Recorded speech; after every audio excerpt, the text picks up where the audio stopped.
Bueno, en la provincia de Misiones tenemos que recordar de que la cuarentena comenzó una semana antes que a nivel nacional, por lo menos en los colegios, y a partir de ahí comenzó esa situación extraña en la cual hubo cada vez menos actividad hasta que después, con el aislamiento obligatorio y preventivo dictado por el gobierno nacional, se paralizó totalmente la actividad.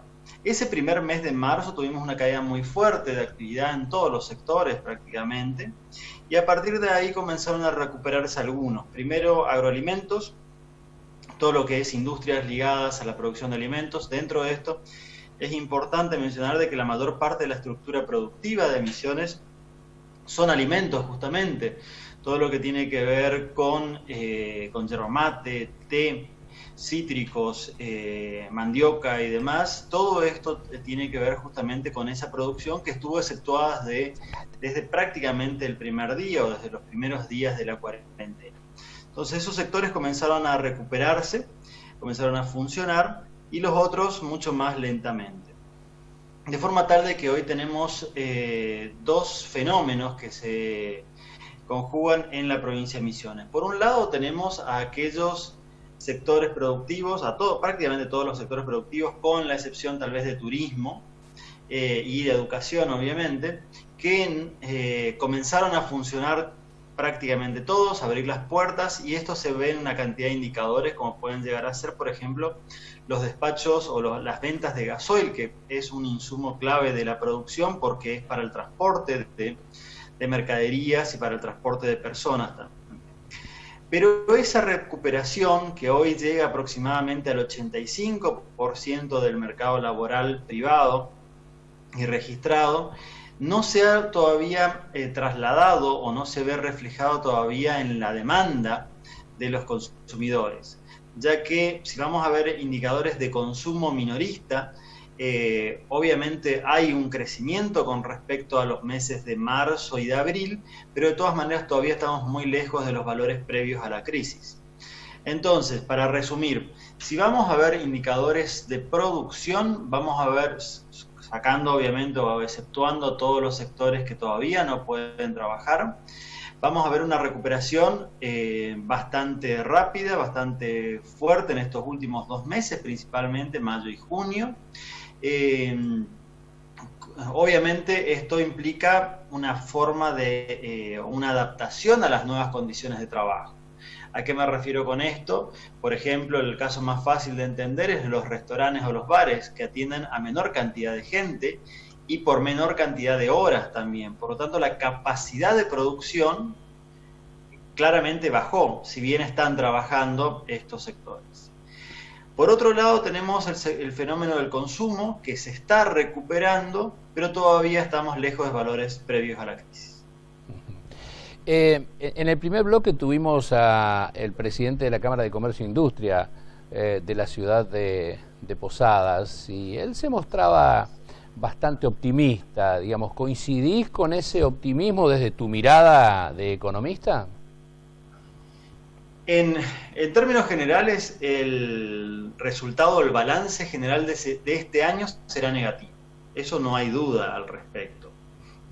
El balance general será negativo en cuanto a términos económicos, porque incluso si caminamos por cualquier ciudad de la provincia, por cualquier centro de las ciudades de la provincia, vamos a ver una gran cantidad de negocios cerrados, negocios que se alquilan, locales comerciales que están vacantes y demás. Esto nos muestra a las claras una caída muy fuerte de la actividad económica, que afecta, por supuesto, con mayor importancia a aquellos que tienen empleo no registrado, empleo en negro, pero que va a afectar a toda la economía provincial y nacional. Dentro de ese marco también es cierto de que hay algunos sectores a los cuales les fue bien o tuvieron buenas noticias durante este periodo. El claro ejemplo es el de los supermercados. Todo lo que es venta de alimentos y bebidas ha crecido muy fuertemente, sobre todo los primeros meses de esta cuarentena, y a raíz de eso justamente que todos hacíamos chistes acerca de la cantidad de cosas que estábamos comiendo, lo que estábamos aprendiendo a cocinar y demás, esto que se hizo muy común. Lo que engordábamos. está explicado justamente por ese consumo muy fuerte que hubo de alimentos y bebidas. En segundo lugar, cuando pasó este auge de comer y tomar, la gente empezó a ver con un poco de mayor detenimiento el ambiente o el lugar donde vive.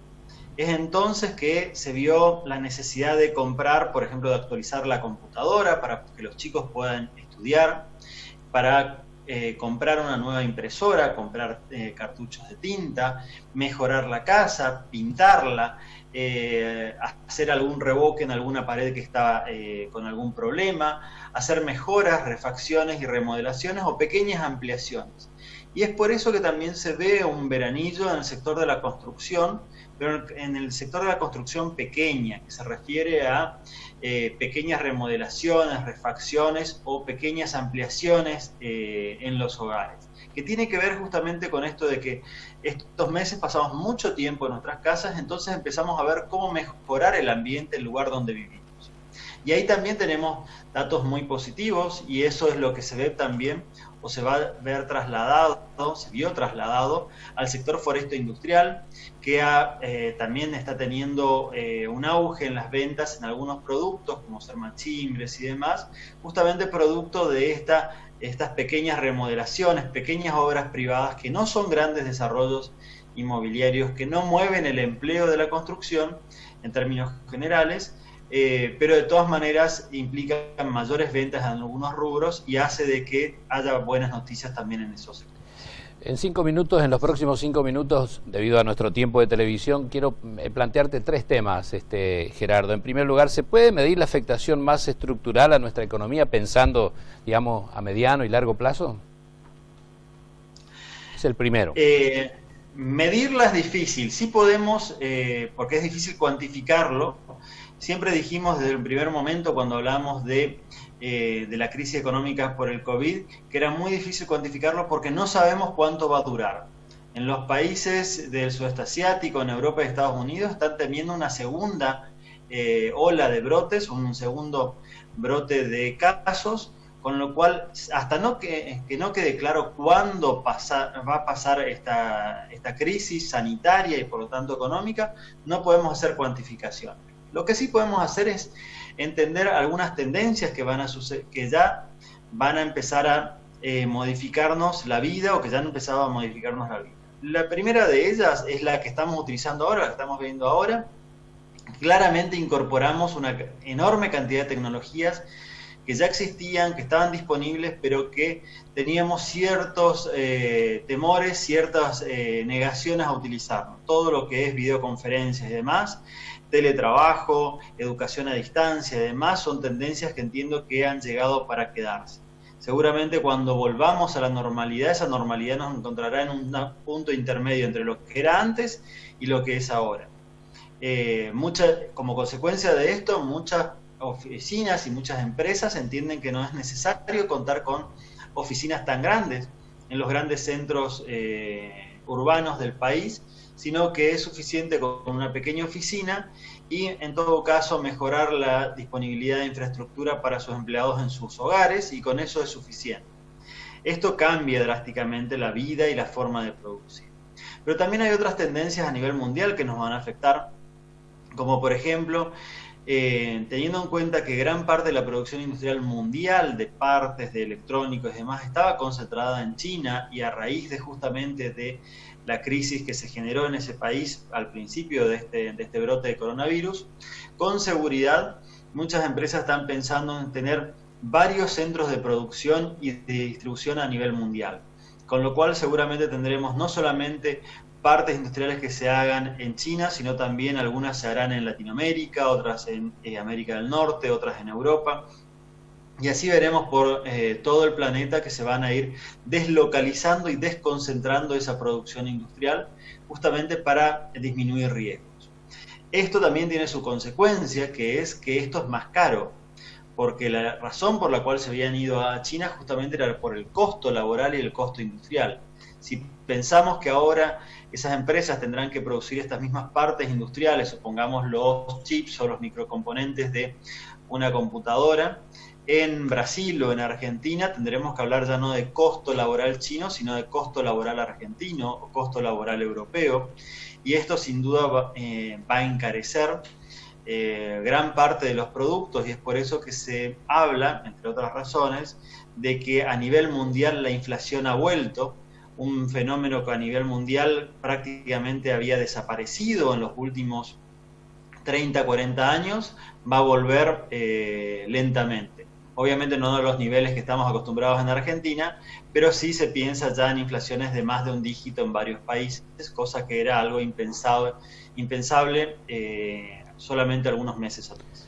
Bueno, vamos a dejar de lado el segundo tips y por último, sí, lo más sintético que pueda, hemos escuchado, todos nos hemos interiorizado casi un poco preocupados por algunas declaraciones que ha hecho el presidente de la Nación en las últimas horas diciendo que la Argentina no tiene un plan económico o que por lo menos no cree que tenga un plan económico, algo de eso habría anunciado a un diario del exterior el presidente de la Nación. ¿Cómo puede repercutir eso en la economía y en la mirada que tienen los acreedores de este país? O en qué repercute esas opiniones, habida cuenta de lo que analizamos cualquiera, de que hasta en un hogar tenemos que planificar la economía para pasar el mes, y un presidente de la Nación plantea que no tiene un plan económico? ¿Qué opinión te merece?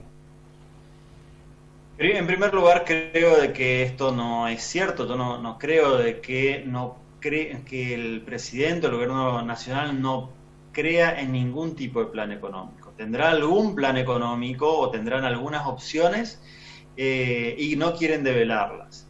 Entonces, una señal de esto es que hoy mismo hubo reuniones online entre el gobierno nacional y algunos gobiernos provinciales, entre ellos la provincia de Misiones, donde se pensaba en el plan de reactivación económica para después de la cuarentena. Estamos hablando de un plan nuevamente, entonces no es tan importante lo que dijo, sino dónde lo dijo. Lo dijo en el Financial Times, creo que es, o en el New York Times, alguno de esos dos diarios, y esto es importante, ¿por qué? Porque los principales lectores de esos diarios son justamente los tenedores de deuda argentina. Y si nosotros queremos canjear la deuda para evitar un default, justamente tenemos que explicarle de que estos papelitos que le vamos a entregar ahora, tenemos voluntad de pagarlo en los próximos meses y en los próximos años. Si nosotros le decimos que te vamos a entregar estos papelitos, estos nuevos bonos, pero la verdad es que no creemos en ninguna previsión que podamos hacer, lo que estamos diciendo indirectamente es que no vamos a pagarlos, no vamos a pagar estas nuevas obligaciones. Entonces creo que tiene más impacto por el lugar donde se dijo o el medio que se utilizó para transmitirlo que las propias palabras utilizadas. Porque justamente a partir de eso sabemos también de que los tres principales grupos tenedores de bonos de la deuda argentina han rechazado la oferta argentina. Y bueno, esto nos aleja un poco más de llegar a un acuerdo con ellos y nos acerca un poquito más a ese default que generaría en la Argentina mayor dificultad para conseguir recursos que financien esta salida de esta crisis. Ese es el impacto y principalmente tiene que ver con esta negociación con los tenedores de deuda.